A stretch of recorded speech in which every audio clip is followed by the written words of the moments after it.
Қазіргі таңда өте танымал болып кеткен жапон тағамы сушидің адам денсаулығына алып келетін пайдасы және зиян туралы айтатын боламыз.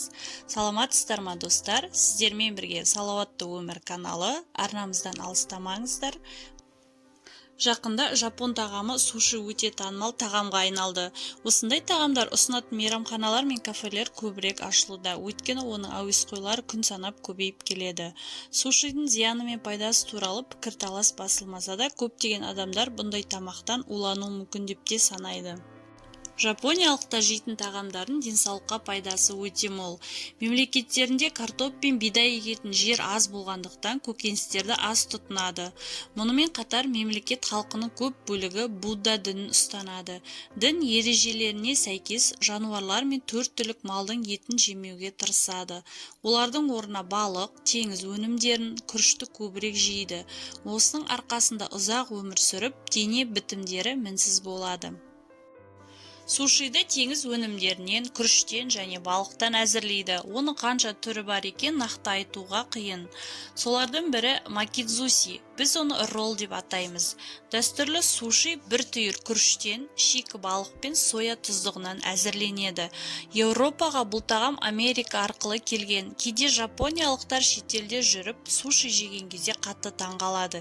Себебі әлем асханасындағы суши жапониялықтардыкінен әлдеқайда өзгеше. Әдетте америкалықтар бұл тағамға кептірілген тауық, Филадельфия ірімшігін, черри қызанақтарын және тағы басқа нәрселерді қосады. Бұның барлығы да жапон асханасында көп кездесе бермейді, әрі денсаулыққа зиян. Негізгі роллдың құрамында күріш өте аз болады. Оның құрамында денсаулыққа пайдалы түрлі заттар бар. Ол В, Е, Р, калий, кальций, темір, фтор сынды заттар. Сушидің құрамында балықтың майлы еті болады. Балықтың майы жануардың немесе 4 түлік малдың майымен салыстыруға мүлдем келмейді. Ол холестерин деңгейін көтерудің орнына түсіреді. Осының арқасында жүрек ауруларын алдын аламыз.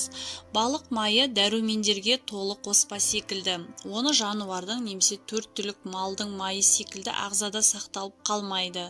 Суши таңдаған кезде ащы тұздық васаби туралы ұмытпағандарыңыз жөн. Ол табетті ашып қана қоймай, дезинфектор қызметін атқарады. Әдетте жапониялық аспаздар сушиді тек шикі балықтан жасайды.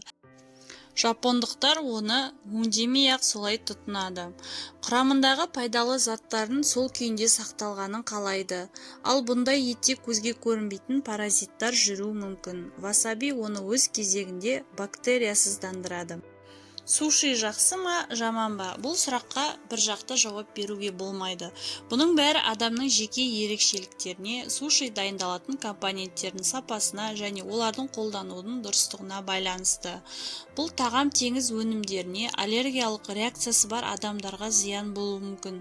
Сонымен қатар ыстық дәмдеуіштер, асқазан, ішек жолдарының аурулары бар адамдарға, күріштің көп мөлшеріне қант диабетімен ауыратындарға зиян тигізуі мүмкін.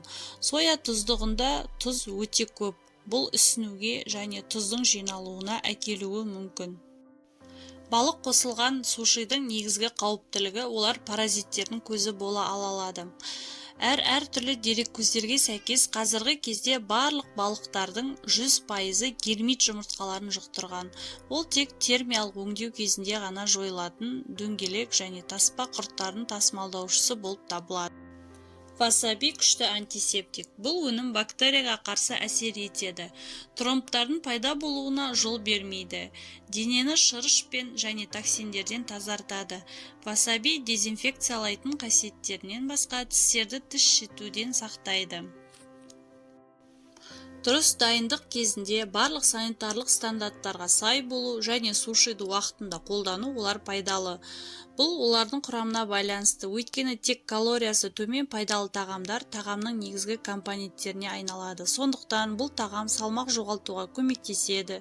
Сонымен қатар суши денені қатерлі ісіктен сақтайды, ал олардың қолдануы көңіл күйді жақсартады. Құрамда көптеген минералдар мен маңызды май қышқылдар бар. Теңіз балықтарының арқасында ми мен жүрек қан тамырлары жүйесінің жұмысын жақсартады. Бұл жасушалардың уақытылы жаңаруына ықпал етеді және ас қорытуды жақсартады. Күріш тағамдық талшықтар мен көмірсулардың көзі. Бұл ас қорыту процесін ынталандырады, денені энергиямен қамтамасыз етеді және аштықты тез қанағаттандыруға көмектеседі. Соя тұздығы да пайдалы. Оның құрамында сіңімділігі жоғары ақуыздар мен флавоноидтар бар. Олар қартаю процесін баяулатады және қан айналымын жақсартады. Бұл тұздық метаболизмді жылдамдатуға, жүйке жүйесінің жұмысын және ми жұмысын жақсартуға көмектеседі. Қышқыл сілтілік тепе-теңдікті қалыпқа келтіреді және шаршағыштыққа көмектеседі. Нори балдырлары ішектерді тазартуға көмектеседі, жастықты ұзартады және жүйке жүйесін реттейді. Олардың құрамында йод пен және темір өте көп болады. Сушидің пайдасы мен қаупі туралы пікірталаста басты дәлел бұл шикі балықты жеу қаупі. Оны ұстап алғаннан кейін оны бірден мейрамханаға жеткізу мүмкін емес. Сондықтан бұл тағам көбіне мұздатылған шикізатта дайындалады. Бірақ барлық паразиттерді, бактерияларды және құрт жұмыртқаларын жою үшін сіз балықты -18 градустан жоғары емес температурада ұстауыңыз керек. Және бұндай шарттар әрдайым орындала бермейді. Сондықтан сушидің денсаулыққа қауіпті болмау үшін бірнеше ережелерді сақтап алуыңыз қажет.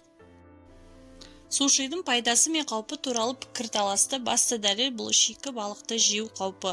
Оны ұстап алғаннан кейін оны бірден мейрамханаға жеткізу мүмкін емес. Сондықтан бұл тағам көбіне мұздатылған шикізаттан дайындалады.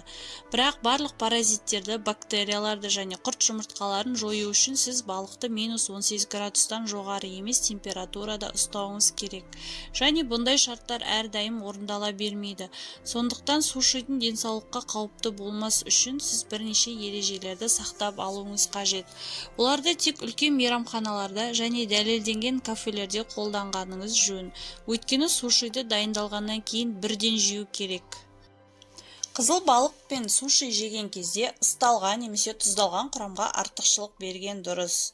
Суши мен орама дайындалғаннан кейін бірден жеп қою керек. Оларды 3 сағаттан артық сақтауға болмайды.